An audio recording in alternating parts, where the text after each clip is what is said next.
impossible pour les enfants des années 80 d'oublier David Rapaport. Le comédien incarna Simon McKay, le magicien. Hollywood avait pour lui bien des projets, David Rapaport en a décidé autrement. C'est en 1986 que le magicien fait son premier tour, en apparaissant sur le petit écran américain.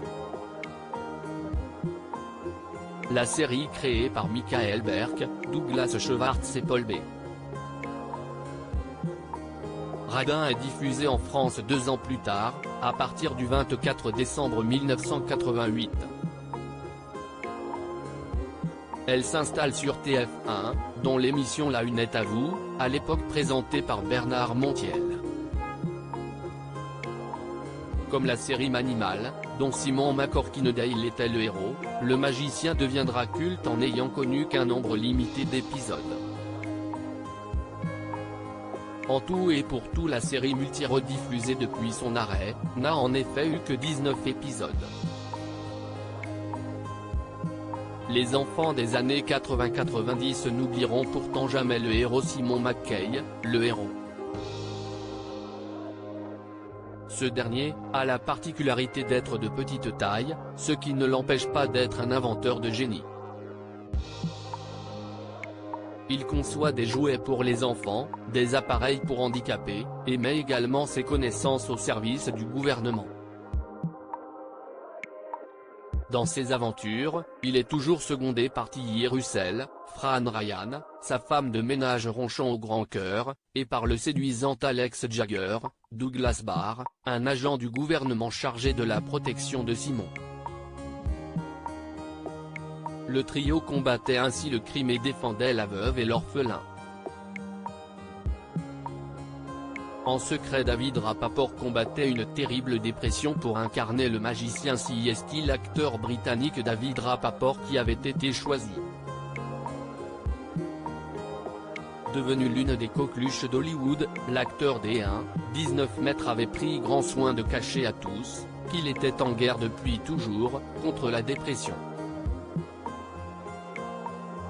Le 1er mai 1990, jour du 14e anniversaire de son fils, l'acteur se saisit d'un pistolet acheté quelques jours plus tôt, et se rend à travers les collines jusqu'à un parc de Laurel Canyon.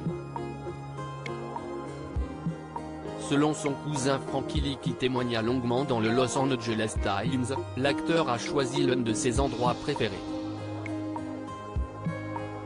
Dans une petite clairière au fond du parc, il s'est allongé face à la cime des arbres, et s'est tiré une balle en plein cœur.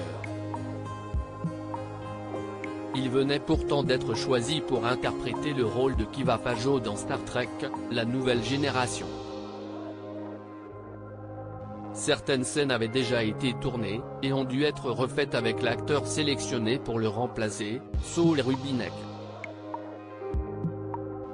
Son corps fut rapatrié au Royaume-Uni. Il repose au cimetière de Waltham Abbey dans le Sussex. Je n'avais pas la moindre idée qu'il était déprimé, a déclaré Marsha Goodman, qui avait travaillé avec David Rapaport sur Captain Planet, série animée dans laquelle il prêtait sa voix à un robot.